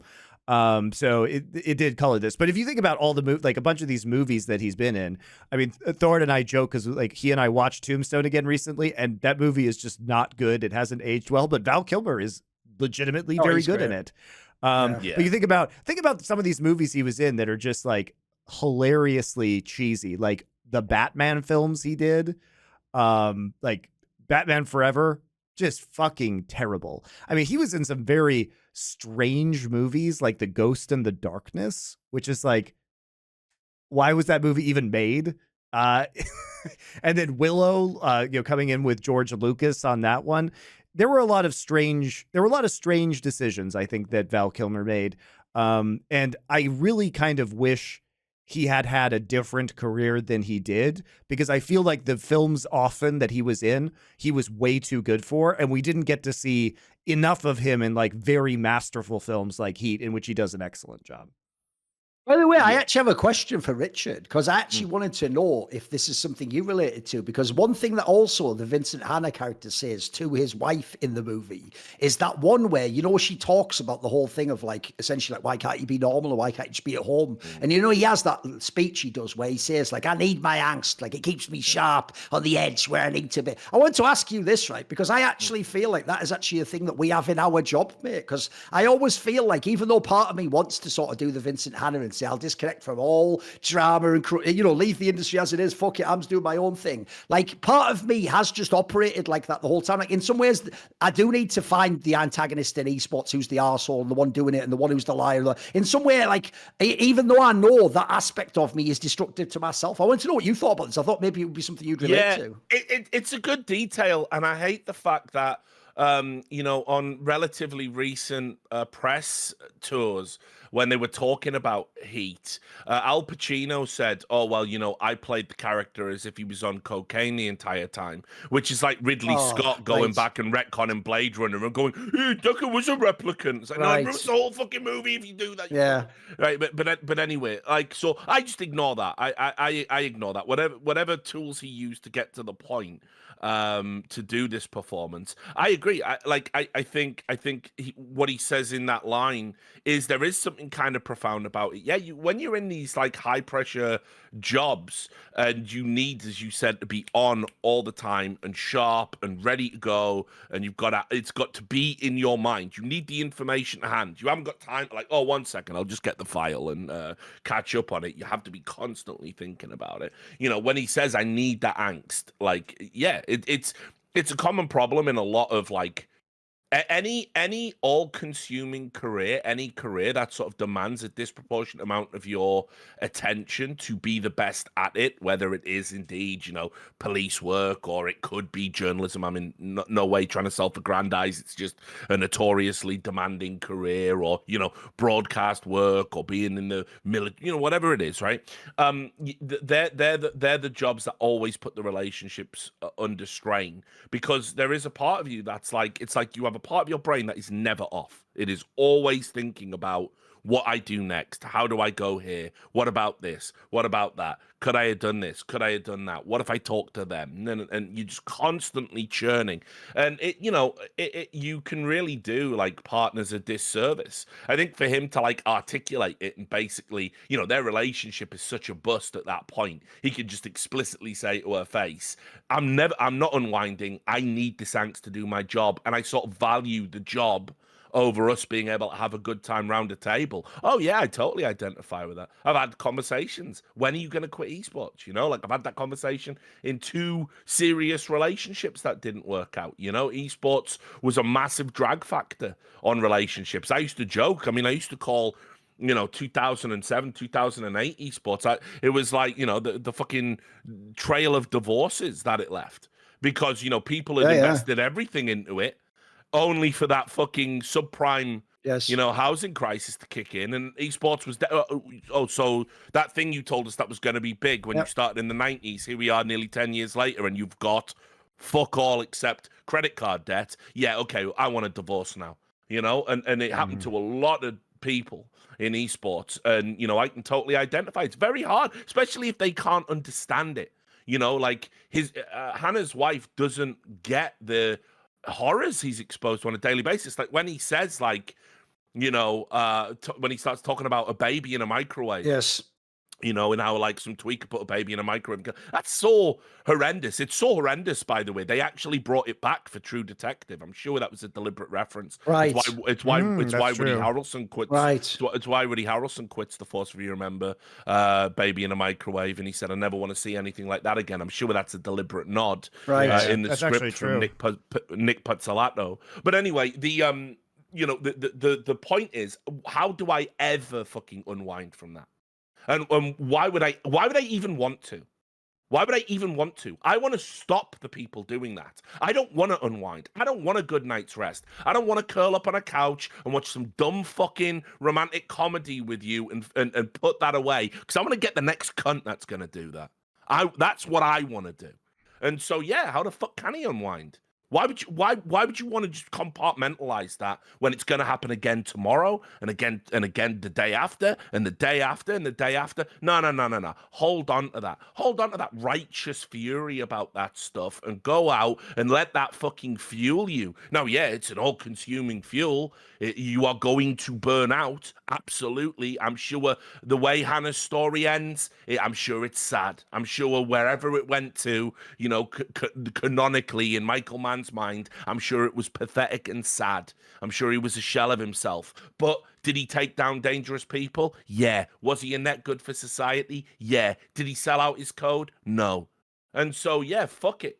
I totally get that. I mean, how can I not? Like, have I made entirely healthy decisions around my career and work-life balance? Absolutely not. Have I gone to like insane obsessive ends, even in some cases to win petty arguments over people I believe are the enemy at the gates? Like, I'll tell you an example of this. This is the pathetic nerd equivalent of Vincent Hanna. There was a dude in esports who was lying about like having made millions and millions and millions, tens of millions, and was trying to misrepresent himself as being like a power player. He was one of the original grifters. This is while I was working at E-League, and he was telling everybody that he was like a Harvard graduate and he had like a PhD in robotics and he was super intelligent and super wealthy. And it just stuck in my craw because he was using that and some also fake associations he was talking about, like knowing executives at Disney and stuff, to get his foot into the door. And it was pissing me off. And he was saying this publicly. And then he was saying it publicly, and he was calling me. He was calling out my credibility in that. So I was like, right, I'm a fucking nail this motherfucker, like 100%. You're going down. And so I was trying to think of all. I started going through all of his tweets, everything he'd ever tweeted, everything he ever said. I created a timeline of everything he'd ever said, and all the inconsistencies and lies started to come out. Like he couldn't accurately remember what year he'd graduated from Harvard and all this. And I was like literally pinning it. Then I was like, right, well, how can I conclusively prove he wasn't at Harvard? And so you can't just ring Harvard and go, yo, was this dude here? They're not going to give you that information. But what they do have is they have an alumni book, and they update it every year, and they only go into Harvard libraries, and only certain people have access to them. Well, I bought one of them on the black market. No shit, it's absolutely true. I bought one of them on the black market, and I went through every year he'd claimed to graduate from Harvard and went down the alphabetical list. And guess what? Not only was he not in it, the course he claimed to have graduated for wasn't even there at the time. So I started telling everyone, look, this guy's a fucking fraud. And in the end, someone had to tap me on the shoulder and go, Rich, can you just stop that, mate? So there you go. That's a good one. That's what I'm up to in my spare time. So how the fuck do you keep a girlfriend? I know. That's what you're doing. That's why, by the way, then when people are like, I've had a normal one, it's like, my whole life wasn't a normal one, you daft cunt. You're not paying attention. Until I had to start it now. By the way, since obviously there's been a lot of dark, heavy themes, I thought we'd bring, as always, you know the trend, I like to write down quotes from movies, and there's a lot that will bring us out of this with a sort of lightheartedness, like classic ones. Here's a good one. Their MO is they're good. There's a fucking banger right there. How about this one? One of my favorites is actually a slept one. Obviously, we did the great ass one, but my actual sleeper favorite one is when he goes, Who? What are you, a fucking owl? That's amazing. Whoever wrote that one, that's a 10 out of 10. Charlene Shairless. Who? Were you a fucking owl? Do you want to know? That's another reference to. He first says that in Sea of Love. Oh, right. Okay. It's another Pacino movie, right? It's actually a callback to another Pacino movie. Right. Yeah. That's a banger. Also, another one, actually by Vincent Hanna's wife, where he goes, "You prefer the normal routine. We fuck, and then you lose the power of speech." By the way, the amount of fucking just like banger punchlines in this movie is unbelievable, isn't it? I know. It's actually sick how good it is. That's excellent. Yeah, I mean, this as I said at the start, the script is just full of insane quotables and actually, like, you know, little moments of comedy in a way. You know, that there are little like laugh out loud moments in it, even though the film's tone is very, like, you know, profoundly tragic. Which again, I mean, that's like very, very Greek. You know, to have a juxtaposition of a little bit of a comedic aspect, and then, you know, we go full blown tragedy. So yeah, I mean, as I said, it's probably one of the best scripts ever. One thing as well, I forgot to mention earlier when we were talking about Wayne growers. There's another thing they do a great job with in a different movie, Monty. I feel like the area you would use the creative license actually is you would make that whole like subplot of Wayne Grow being like, you are with the Grim Reaper. You'd make that like some hype shit, like he's a super serial killer. No, they show he's just a pathetic loser with delusions of grandeur who is just killing the cheapest possible prostitutes that have like nobody to protect them and no one cares about them. Like, there's nothing actually grand or, you know, like I say, you could make a fucked up serial killer movie where he's just like, you know, some Dexter character or like some fucking, oh my God. No, they make him like the most, he is just absolute human detritus, and they nail that's why you want that character to be killed. Oh, sure, the fucked up way. He needs to, like, the joke is he needs to be removed from society more than Neil McCauley does. Neil McCauley actually will avoid killing people. He'll actually try to get the money and get away. It's almost about the point to him. But yeah, this guy represents like the worst element of crime that needs to piece of shit.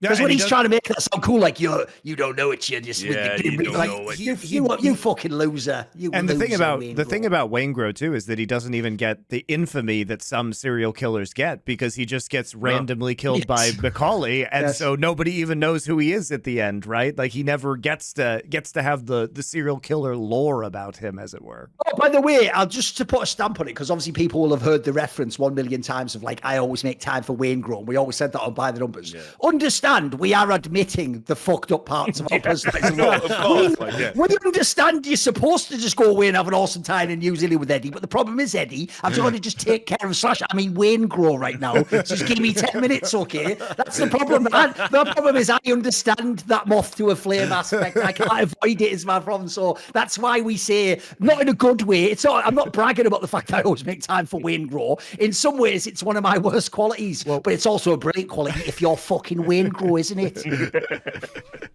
And also, you're doing something noble in the end by taking out Waingro, even if people don't understand exactly why it's necessary, because, you know, nobody really besides McCauley knows that it's a favor to society. But I also think we should talk briefly about kind of the ripple effects of this movie on future films, because, by the way, Monty, you know, the first thing I was thinking when we were watching like the beginning of this film, like Rich was talking about, the first thing that hits you is the aesthetics and the shots of the night. Mate, there is no universe in which Christopher Nolan isn't a huge fan of this movie and fucking Michael Mann. I've never looked into it, like I haven't read it in an interview, but like his whole style, the joke is everything people say now about how Christopher Nolan moves his shot. I just may as well, you can apply that to all these Michael Mann movies. The beginning of The Dark Knight. Yeah, the beginning of The Dark Knight is this same heist scene from Heat. It is the same scene. Yes. And it's like, it obviously, you know, the famous Joker heist scene was very obviously deeply inspired by the armored truck heist scene of Heat. Christopher Nolan actually did say that when he was thinking about how he was going to tell stories within Gotham City, he drew inspiration from Heat. And the quote is, because he wanted to tell a very large city story, or the story of a city, is what he said. And also as well, he was there at the 20th anniversary of Heat. That's cool. He was the moderator of the public Q&A session. Michael Mann had him as the moderator. So Christopher Nolan, I mean, again, the only downside was he fucked up all the mics, and then everyone started walking backwards as well, so no one knew what was going on. I know. Yeah. Do you feel in control? Yeah. But no, this is a hugely influential film, and its fingerprints are all over the place, you know, for the rest of the 90s, noughties, and beyond. You know, even as I said just there, like little bits, like, you know, is that a reference in True Detective? Nothing should surprise you, because realistically, there hadn't been a film like this for so long. This is like a film with the sensibilities of like the 70s. Yes. You know, kind This of is more like, auteur look, this is movement. more like Chinatown or LA Confidential, Yeah. like the very intricate, Exactly. you know, and that's what made LA Confidential interesting at the time. But this movie is just, it's actually more intricate in some ways than LA Confidential is, but it gives you that same kind of like noir vibe, right? Yeah, it's got some noir touches and sensibilities to it, you know. But what it really did do, like crucially, was it reinvented movies in the sense that, you know, look, we can sort of get away from the more fantastical aspects because, you know, you think about like a lot of the crime movies that were like coming out throughout the 80s and, you know, the silly action movies and all of that It's stuff. not even that. Think about our 90s action movie arc that we just did. Yeah. Richard, Yeah. like all You of know- those were in the same time period, and they're all Yeah. like think about Con Air or like Yeah, Face Con Air Off. compared to Heat. I mean, Yeah, exactly. Think about the movies that came out in 95. GoldenEye that we were talking about earlier came out in Yeah. 95, and that is infinity times more silly than this. And even though, Yeah. you know, we talk about this being realistic, and there part of me does kind of cringe at the action sequence at the end when they're escaping the bank, and it's just this like crazy shootout in the middle of Los Angeles. My thoughts on that, Christopher, are like, you know, I think they wanted to have like some little just final spike of drama, and it felt very reminiscent to the end of Carlito's Way to me. Actually. Yes. I was going to actually say the death of De Niro reminds me of like the Carlito's Way, like it's another tragic death. Right? Yeah, because That has but to also the reason it's such an emotional release, like if coincidentally Al Pacino had just been waiting for Robert De Niro at the hotel just because he's obsessed and a weirdo, and he saw him, and then they had the chase, the end wouldn't be as poignant because it's like you are rooting for him the entire time. Yes, you want him to get in, get out, kill Wayne Grow, and get in the car and drive away. And obviously, with everything that happens, he gets caught, he gets seen as the alarm, that final scene. No, and it that's just not the part wraps I'm it- complaining about. That's not the part I'm complaining about. I'm complaining about Which the part? massive shootout outside of the bank where it just kind of goes on too long and is like kind of ridiculous You in know, that's scope. actually most people's favorite part about this film, Monty, is I how hate that that part. scene is filmed, literally. I mean, I want to add to that because, Same. like, it's kind of interesting. I have heard people say the same thing. I've heard people say it goes on too long. It's not very realistic, and that is, of course, specifically the scene that Andy McNabb choreographed, and all the actors went on a 3-month boot camp to learn how to shoot rifles properly to a military standard just for that scene. And apparently the best one was Val Kilmer, who fucking aced it, which is why you literally see him at one point like tapping the fucking ammo on like the side to make sure it's in, and he apparently had the quickest load time of everyone. He was By the way, stone cold that's one fucking thing I killer. appreciate about this film as well. It's not a film where the hero just has a Glock and shoots in the head 50 people with machine guns. Like, No. there's actually like a logic to how it plays. Look, obviously they can't do a real thing. Well, it's about the best you could do in a fictional movie world, though. I think it's awesome, that scene. Yeah, I also- think no, I it's fine. don't have an issue with it at all. It I'm doesn't not like trying- take me out of the I'm- film. I don't think it breaks I'm not the trying realism or to. anything. I'm not trying to split hairs. It's just that the scope of it ends up just kind of dragging on too long and becoming unrealistic. I'm not talking about all the moments or the individual movements. It just kind of goes on and on and on and on and on. And if there was actually a gunfight like that in the middle of Los Angeles, like obviously, like there would be a bazillion cops there in like 2 seconds. They even in that scene again show you the shading in this film, because even though before that I'm actually vibing with the Tom Sizemore character, the second he takes that girl hostage, Richard, it's totally fine for you to kill him. In fact, he now needs to die. That's brilliant writing, by the way. That's very well done. True. Yeah, you don't even feel you don't feel bad when Sizemore gets capped because Anyway, in his final moment, that is a minor complaint. The point that I wanted to make was that this film, compared to the other 90s action movies, is very different in that it is intended to be dark and more realistic. And I think if you watched our 90s action arc, there were tons of movies on our potential 90s action list, and they were all like that. You know, of course. It was more lighthearted. It was more silly. It was more like superhero, with a gun style action film. You couldn't recast this movie with Nicolas Cage in any of the roles, could you? Well, funnily enough, do you want to know who nearly was in this movie? Oh, come on, hit me with it. Keanu Reeves. Actually, maybe not bad. Keanu Reeves was going to have Val Kilmer's role. And I'm so glad it didn't happen. Like nothing, I just can't. Yeah, Would have been absolutely awful. But yeah, he turned it down because he wanted to go and do theatre. Yeah, he went and did Macbeth or something. One of the worst actors of all time. I don't care what anyone says. He's anti-acting. He isn't doing acting. That's the worst part. He's so shit.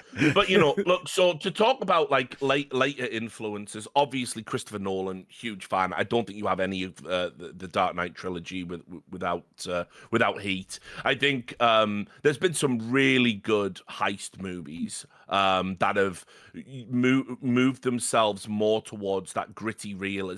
Have you ever seen The Town? Have you ever seen that? No. That's Ben Affleck one, yeah. That's with Ben Affleck. I think that's a legit movie. It's nowhere near as good as Heat, obviously, but I mean that's got Heat's.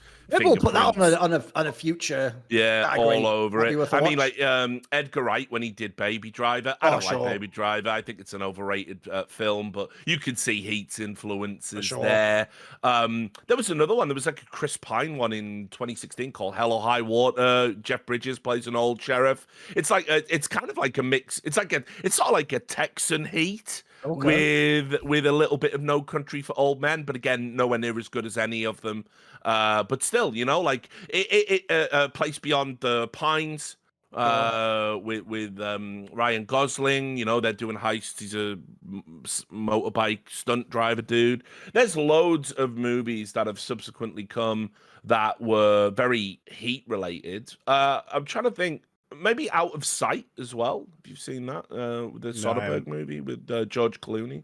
One from the 90s, yeah. Yeah, another one that was like 99. Jennifer Lopez. Yeah, J-Lo, straight fire. But anyway, so I mean, look, Heat's influence has like resonated down the years, and it is for me, with maybe the exception of Dog Day Afternoon, which is a different type of film, sure, but I think it's the quintessential heist movie. I think every single heist movie that's come after Heat is trying to replicate that fucking buzz of when they're in the bank and that music is playing, like, that rhythmic. Just in the background, don't resist. We're here to take the bank's money. It is insured by the federal government. No one try to be a hero, and they're just on there. Stay down. We want to hurt no one. We're here for the bank's money, not your money. Your money is insured by the federal government. You're not going to lose a dime. Think of your families. Don't risk your life. Don't try and be a hero. But the police are coming, and they're getting the bags, and they're almost there at the car. They get in, ratchets up the tension, and then, boom, the music stops with an abrupt gunshot, and it's all gone to shit, and you get that insane, sprawling shootout. I don't think there's been a heist movie that's come close to that.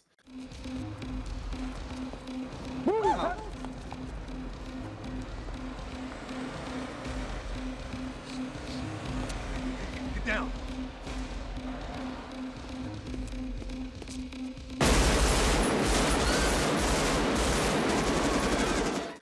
And that's what everyone is chasing. And I don't think they're going to get there. I think Heat, for me, it might be the ultimate heist movie.